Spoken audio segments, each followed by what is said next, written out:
On my first day, they took me to the market, and I couldn't believe the sea of humanity. Little old ladies standing out front selling the cream they took from their cows that morning, the fruit sellers calling you over to try their produce, the music stand selling really weird disco music, and tons of teenage girls laughing as I checked out clothes. There must have been 20 or 30 nationalities represented in that one small space, from all walks of life, rich and poor, all just doing their shopping.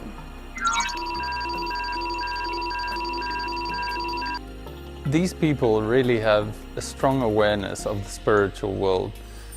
They have a lot of superstitions, and good and evil spirits are a reality to them. So it's no surprise that you can link the gospel about Jesus so easily with their culture. I love sharing the good news with those who've never heard it. If people here know anything about Christianity at all, they know it as a foreign religion. I want to help them to see that Jesus died for them too. It is amazing to be able to receive the friendship, to share the hope, the experiences. People are almost always happy for you to pray with them, even if they don't believe. They're just happy that you do and that you want to pray for them.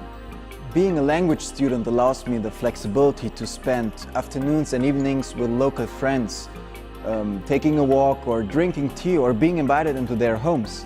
I'm learning so much more about the Bible as I see how it interacts with the culture here.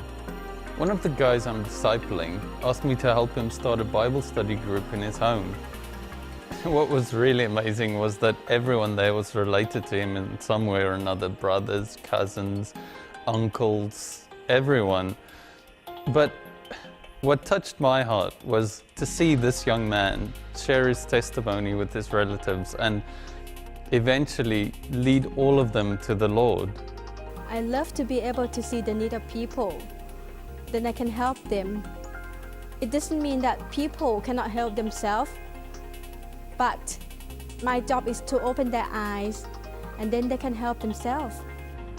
It's about caring for the disabled and visiting those in prison and receiving the friendship of children, making time for friends, and also to always pray, always keep on praying.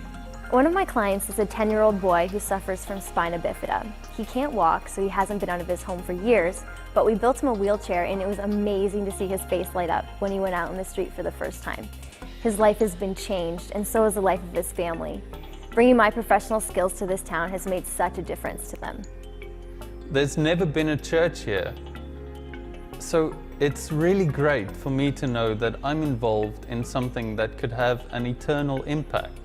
I had been developing a friendship with this guy for a couple of months, trying to share the good news with him, but we talked a little bit about faith, but he didn't really seem to be interested.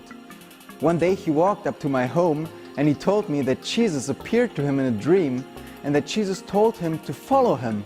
That was so amazing. I've never seen a person being so ready to follow Christ.